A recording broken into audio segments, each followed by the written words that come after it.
just a casual observation today as I'm looking out there. Most of the number one Ds out there. Most of your regulars are out there. It's been a pretty healthy spring for you overall. It really has. We had, I guess in the scrimmage about a week and a half ago, we had Micah and Raekwon got banged up.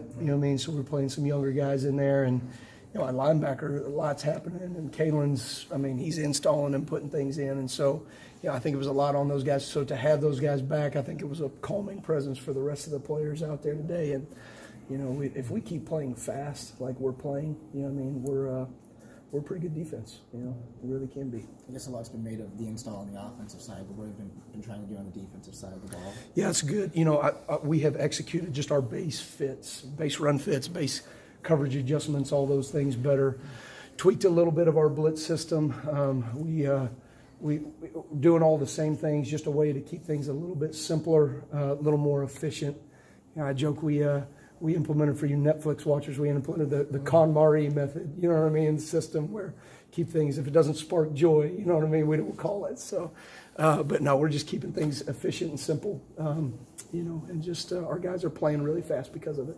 Have you found a response to that in a positive way, keeping things simpler versus, kind of going with more abstract? You just see athletes go play fast, And that's what we're seeing right now. We've done a good job of recruiting players, developing players, and now I think, it's myself and the rest of the defensive staff that it's our responsibility to build a system, right, or build on top of the system that we already have.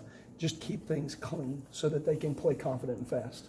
Just on my own, I was making out a depth chart in my head the other day for the defense. Yeah, me too. And sure, but what I was struck by, is that one of the ramifications of playing young guys is that a lot of the guys that are going to be regulars for you this fall, you're going to have next year too. There's no doubt. Are you excited about that? That you're building it and you're going to have guys for at least another couple of years? No, there's no doubt. When you see a group of guys and you say, all right, you look at your group and you've got a couple older guys that are doing a great job. Like Raekwon, Andre Brown, Brandon Wilson doing a phenomenal job, right? But then the meat of our team are redshirt sophomores, true sophomores, and redshirt freshmen. And those are guys that, when you walk out there, the ones go out, and there are a bunch of those guys out there, and you're like, dang, man, these kids can really do it. Then the twos go out, and you're like, these kids can do it. So that's where we get excited is, we're actually starting to build depth the way that you have to have in this league to weather the adversity, and go the long haul. One of those, young guys is Cam Jones, and he's been playing different positions for you.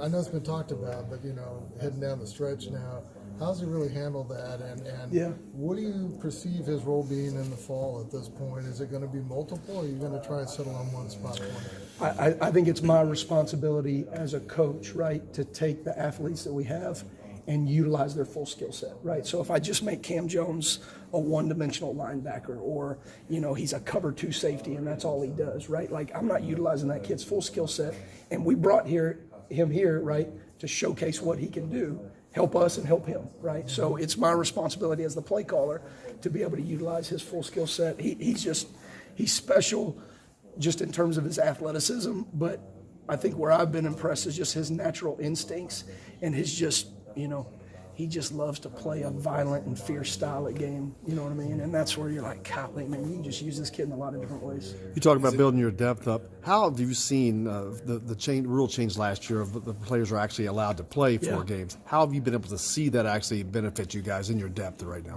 For us, right, that was huge because when you build a team and you say, all right, some guys are redshirt freshmen, they got 4 games of experience. And I'll be honest, it doesn't matter whether it's special teams, whether it's defense, just getting in a game and feeling the speed of it and that pressure, it just makes you different. It makes you more confident because you've at least seen it. You've at least been out there on the field. I guess I know you're talking about that youth. I know you never want to look too far ahead, but are there ever moments you sort of catch yourself in meetings or scheming or whatever, thinking, man, not just this year, but what I might be able to do with these guys in a year and a half, almost thinking down the line to when some of these freshmen and sophomores are seniors? Yeah, I keep focused on what we have to do and what we have to build right now, okay, with them.